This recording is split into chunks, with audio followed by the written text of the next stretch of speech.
A new rule at the airport this summer is quietly catching travelers our age off guard. It's not dangerous. It's not scary. But some of these changes touch the ID in your wallet, the carry-on you've packed 100 times, and a refund you're owed but will never see unless you ask. 9 things changed in 2026. A few are costing folks our age real money. And one is built to look like a favor when it's the opposite. So today, I'm walking you through all 9 myself, including the exact words that turn a worthless voucher into cash. Number 5 catches almost everybody, but number 1, you'll want that one before your next trip. Number 9, Europe's new biometric border check. Here's something happening in Europe right now that most American travelers have no idea about. If you've got a European trip this summer, the welcome at the airport changed. Since October 2025, every non-EU visitor, including Americans, has to enroll in something called the entry/exit system.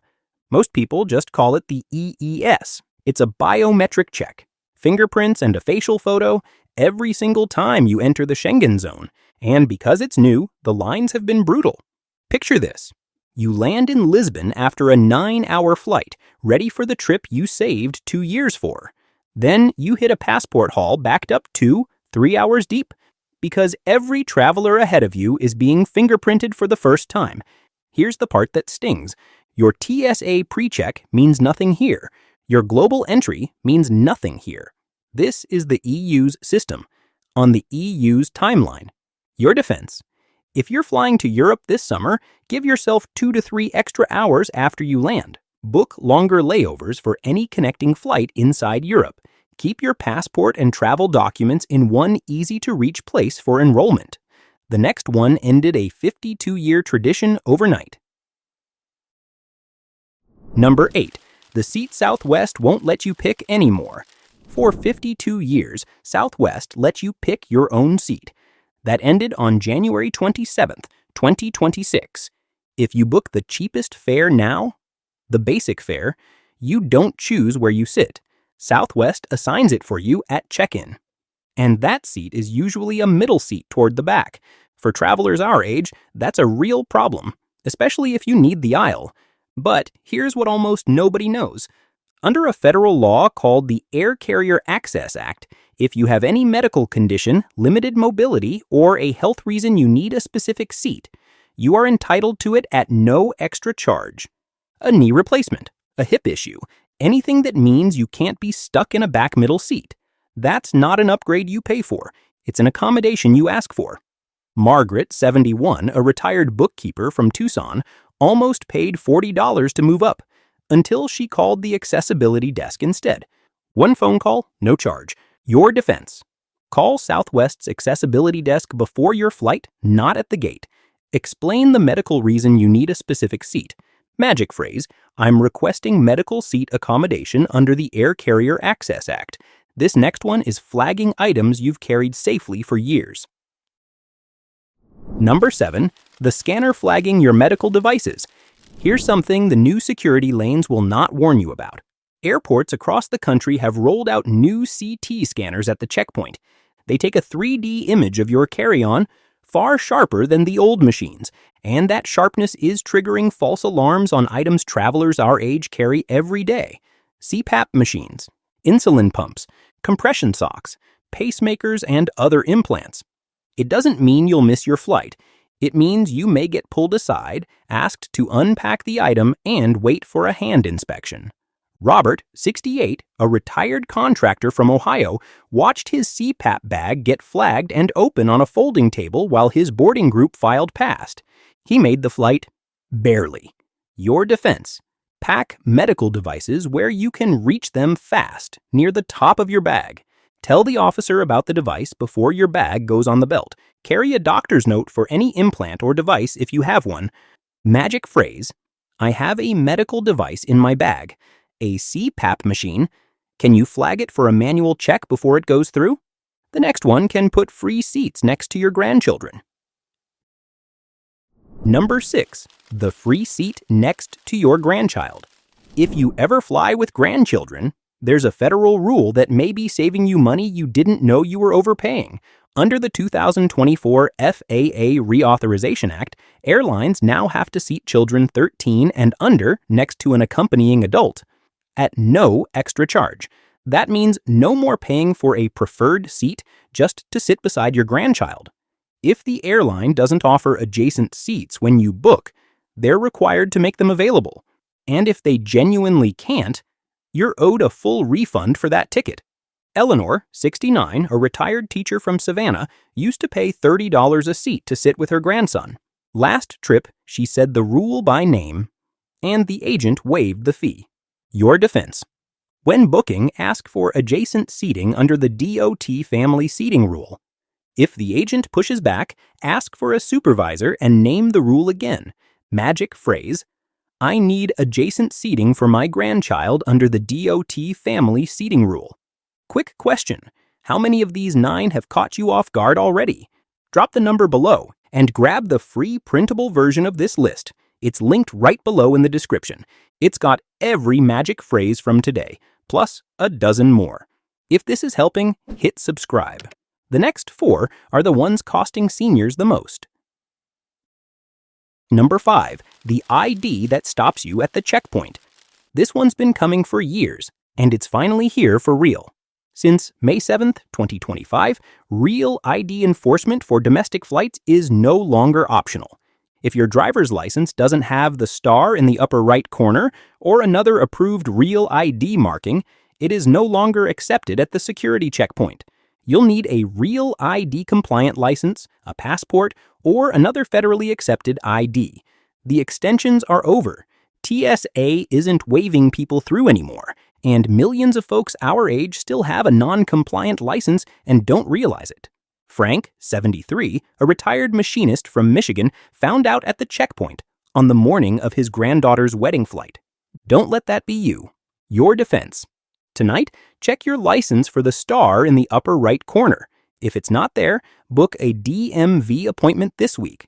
Bring proof of identity, proof of residency, and your social security number.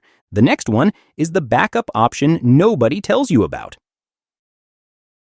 Number 4, the $45 backup nobody tells you about. So what happens if you're already at the airport and you realize your ID isn't compliant? There's a backup now. Most travelers our age have never heard of it. It's called TSA Confirm ID. If you show up without a compliant ID, you can pay a $45 fee to have your identity verified another way. Here's the honest part. That fee doesn't guarantee you will fly. It just lets the TSA try to confirm who you are. It beats being turned away with no option at all, but only barely. Joan, 70, a retired florist from Denver, paid the $45 once. She said, never again, and renewed her license the next week. Your defense? Treat this as a last resort, not a plan. Check your license tonight so you never need it. If you do use it, just tell the officer you'd like the Confirm ID process. This next one is costing people at the gate bag in hand. Number 3, the carry-on they're finally measuring. For years, airlines looked the other way on a carry-on that was a little too big. That's over. American, Delta, and United are now actively enforcing carry-on size right at the gate. They've got measurement sizes at the boarding door. If your bag doesn't fit, it gets gate checked, with a fee. The standard limit most airlines use is 22 inches tall, 14 wide, and 9 deep. But some are stricter, and the check happens at the gate now, not at the counter. You've packed that same bag 100 times. The difference is they're finally measuring it. Walter, 66, a retired plumber from Phoenix, got hit with a $65 gate check fee on a bag he'd flown with for a decade. Your defense. Measure your carry-on before your next trip. Wheels and handles included. When buying a new bag, pick one that states it meets major airline limits. The next one is that airlines are quietly making it harder to use. Number 2. The Wrights Airlines make hard to use. This one surprises most travelers our age when they hear it. If you have any physical limitations, any mobility issue, any condition that affects how you travel, you have more legal protection at the airport than you probably realize. Under the Air Carrier Access Act, airlines are required to help passengers with disabilities at no extra charge. That includes wheelchair assistance, priority pre-boarding, accessible seating, and help getting your bag into the overhead bin. But airlines have been quietly making these services harder to get. And folks who don't know their rights are losing accommodations they're owed. Harold, 74, a retired veteran from Newark, waited 50 minutes for a wheelchair that never came and missed his connection. He didn't know the words that would have moved things. So here they are. Your defense. Request your accommodation when you book and confirm it 48 hours before. If you're denied, escalate right away. Magic phrase: I'd like to speak with your complaint resolution official, and I want my request in writing. Stay with me. This last one is the reason I made the video. Number 1. The voucher trap costing you cash. This is the one I want you to remember. When your flight is canceled or significantly delayed, the airline is now legally required to give you a cash refund. For domestic flights, significantly delayed means 3 hours or more. For internationals, it's 6 hours or more. Not a travel credit, not bonus miles, not a voucher that quietly expires in 12 months. Cash. This became a hard Department of Transportation rule in 2024, and most travelers our age still don't know they can demand it. Here's why it matters. When your flight falls apart, the airline's first offer is almost always a credit. They make it sound generous. We'll give you $200 in flight credit plus some miles. A lot of folks our age take it. And the second you accept that credit, you give up your legal right to the cash. That's not a favor. That's a trap. Your defense. Refuse the first voucher offer when your flight qualifies. Ask for the cash refund at the counter, in the app, or on the phone. Magic phrase: I'm requesting a cash refund as required under the Department of Transportation's automatic refund rule. After enough years of flying, I can tell you the airport hasn't gotten harder for travelers our age. It's just gotten quieter about the rules that protect us. But there's something else tripping up seniors at that very same checkpoint, and it has nothing to do with your ID or your boarding pass. It's what's in your medical bag. It's on the screen right now. See you there.